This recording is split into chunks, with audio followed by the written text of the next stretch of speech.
नमस्कार दोस्तों, mini mytho के एपिसोड नंबर 2 में आपका स्वागत है। इस कहानी में हम बात करने वाले हैं जगन्नाथपुरी मंदिर या यूँ कहें जगन्नाथपुरी धाम के बारे में। और आखिर क्या है इस मंदिर के पीछे की कहानी। कहा जाता है कि यह मंदिर मालवा के राजा इंद्रद्युम्न ने बनाया, क्योंकि उन्हें सपने में भगवान श्री विष्णु जी ने आदेश दिया कि तुम्हें एक बहुत ही भव्य मंदिर का निर्माण करना चाहिए। साथ में भगवान विष्णु जी ने उन्हें यह भी कहा कि नीलांचल पर्वत की गुफा में मेरी एक मूर्ति है जिसे नील माधव भी कहा जाता है। तुम जो मंदिर बनाओगे उसमें मेरी इसी मूर्ति को स्थापित करना है। अब बात ये होती है कि नील माधव के बारे में बहुत लोगों ने सुना होता है, पर किसी को भी ये पक्का नहीं पता होता कि वो मूर्ति पर्वत में किस जगह पर है। तो राजा जो है वो अपने 4 सेवकों को बुलाते हैं और उनको अलग अलग दिशाओं में भेज देते हैं। बोलते हैं कि उस पर्वत को ढूंढो और उस मूर्ति का पता लगाओ। तो राजा ने जिन 4 लोगों को चुना होता है उनमें एक ब्राह्मण भी होता है जिसका नाम होता है विद्यापति। विद्यापति बहुत ही चालाक आदमी होता है और उसको इधर उधर की थोड़ी खबर तो रहती थी। तो उसको कहीं ना कहीं सुनी सुनाई बातों से ये पता तो था कि कोई कबीला है जिसका नाम है सबर कबीला, और वहाँ के लोग नील माधव की पूजा करते हैं। और नील माधव को वो अपना कुल देवता मानकर उसी पर्वत की गुफा में कहीं बड़े गुप्त रूप से उनकी पूजा करते हैं। एक तरह से कबीले के उन लोगों ने उस मूर्ति को उसी पर्वत में किसी न किसी गुफा में छुपा के रखा है। वो थोड़ी खोज खबर करता है तो ये भी पता लग जाता है उसे कि सबर कबीले का जो मुखिया है उसका नाम है विश्ववसु। वो नील माधव का सबसे बड़ा उपासक है और वो मूर्ति का रक्षक भी है। नील माधव के दर्शन उससे पूछे बगैर नहीं हो सकते थे, पर सबसे बड़ी बात थी उस तक पहुंचना। तो जैसे कि हमने बताया कि विद्यापति तो बड़ा चतुर होता है। वो ये पता लगा लेता है कि मुखिया की इकलौती एक बेटी है और वो किसी तरह उसको अपने जाल में फांस कर उससे विवाह कर लेता है। और वो विवाह के बाद अपनी पत्नी को थोड़ा आग्रह करता है, थोड़ा ज़बरदस्ती भी करता है कि मैं इस घर का दामाद हूँ, तुम इनकी इकलौती बेटी हो, तुम्हारे पिताजी कम से कम हमें तो नील माधव के दर्शन करा सकते हैं। अब तो मैं भी परिवार का हिस्सा हूँ और मैं तो उस घर का दामाद हूँ, कम से कम मेरी ये बात तो सुननी चाहिए। तो बेटी जो है वो अपने पिता से थोड़ा आग्रह करती है और बताती है कि उसका पति जो है ब्राह्मण विद्यापति वो नील माधव के दर्शन करने को बहुत उत्सुक है। और इकलौती बेटी और दामाद के आग्रह के सामने विश्ववसु थोड़ा सा पिघल जाता है और वो उन्हें दर्शन करने की अनुमति दे देता है। जैसे ही विद्यापति नील माधव जी के दर्शन करता है तो मानो दर्शन पाकर तो वो बौखला जाता है। एक साधारण सी दिखने वाली मूर्ति से ऐसी अलौकिक शक्ति का आभास होता है मानो सूर्यदेव उसी गुफा में कहीं छुपे हुए हैं। उस मूर्ति का तेज इतना अतुलनीय था, इतनी उसकी चमक थी, इतनी उसकी शक्ति थी कि विद्यापति की तो मानो आंखें बंद ही नहीं होती। और यही कारण था कि नील माधव की सेवा विश्ववसु पूरे तनमन से करता था। और वो ये भी जानता था कि बाहर वालों की दृष्टि पड़ने पर हो सकता है उनके मन में इस मूर्ति को चोरी करने के विचार आए, और वो विचार विद्यापति के मन में आ चुका था। विद्यापति मौका पाकर ही मूर्ति चुरा लेता है। इसके पीछे भी कहानी है कि विद्यापति उस मूर्ति तक कैसे पहुंचता है।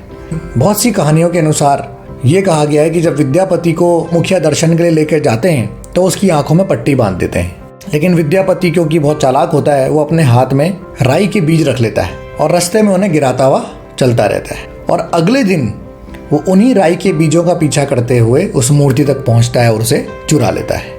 तो आगे बढ़ते हैं। तो विद्यापति जब मौका पाकर मूर्ति चुरा लेता है तो वो सोचता है कि राजा उसके काम से बड़ा प्रसन्न होंगे, बड़ा प्रभावित होंगे, हो सकता है वो उसको राज पंडित बना ले, राज ब्राह्मण बना ले। लेकिन इसका उल्टा ही होता है। जैसे ही राजा को पता लगता है कि ये मूर्ति चोरी की है तो वो बहुत क्रोधित होते हैं और वो उसको बोलते हैं कि मैं यह मूर्ति नहीं स्वीकार सकता, ये बहुत बड़ा पाप होगा।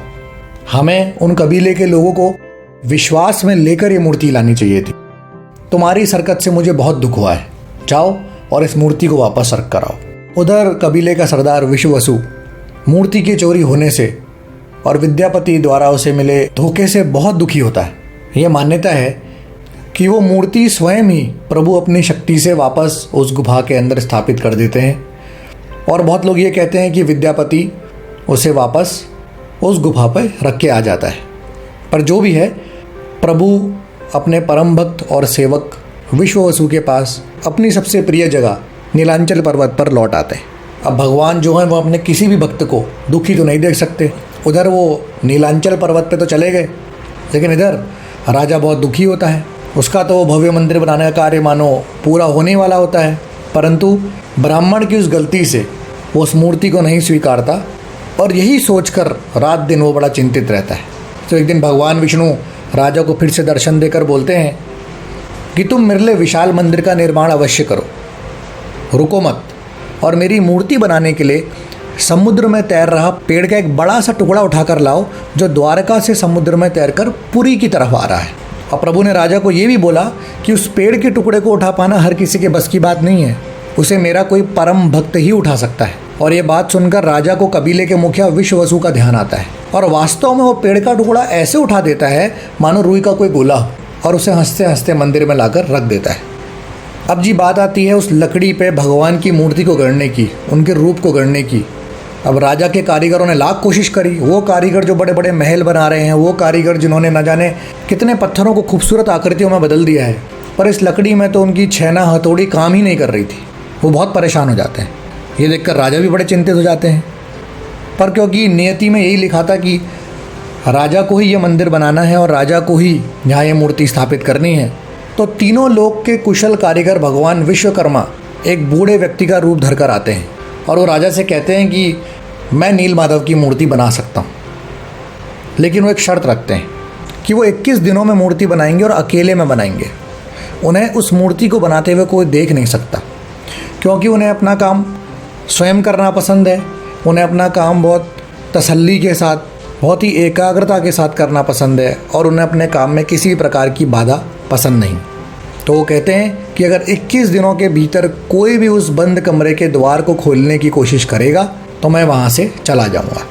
तो कारीगर बने विश्वकर्मा जो है अपने काम में लग जाते हैं। कुछ दिनों तक अंदर से छैना हथौड़ी की आवाज़ें आ रही होती हैं, पर अचानक एक दिन वहाँ से आवाज़ आनी बंद हो जाती है और कुछ दिनों तक यही चलता है कि कुछ सन्नाटा सा लगता है और अंदर से आवाज़ें आनी बंद हो गई होती हैं। तो ऐसे में राजा इंद्रदयुम्न की रानी गुंडीचा वो अपने को रोक नहीं पाती, वो घबरा जाती है। उन्हें लगता है कि वो कारीगर तो ऐसे ही बड़ा बूढ़ा था, ऐसा तो नहीं कि अंदर मर गया हो, ना वो खा रहा है ना पी रहा है, बस सुबह शाम काम कर रहा है। या तो वो बेहोश हो चुका है या वो सच में मर चुका है। और ये बात वो राजा को जाकर बताती है और राजा भी इस बात को सुनकर काफ़ी चिंताग्रस्त हो जाते हैं। वो कहते हैं बात तो सही है, इतने दिनों से अगर अंदर से छेना हथौड़ी की आवाज़ें आ रही थी, काम चलने की आवाज़ें आ रही थी, और अगर अब आवाज़ आनी बंद हो गई है तो हमने देखना चाहिए कि आखिर माजरा क्या है। और वो दरवाज़ा तोड़ने का आदेश दे देते हैं और जैसे ही कमरा खुलता है तो वो बूढ़ा व्यक्ति वहाँ से गायब हो जाता है, क्योंकि उसके शर्त के अनुसार 21 दिन से पहले वो कमरा खुल चुका होता है। और उस कमरे के अंदर लोगों को 3 अधूरी मूर्तियाँ दिखती हैं। उसमें भगवान नीलमाधव होते हैं और उनके भाई होते हैं जिनके छोटे छोटे हाथ बने होते हैं पर उनकी टांगें नहीं बनी होती, जबकि सुभद्रा जी के हाथ पांव बने ही नहीं होते।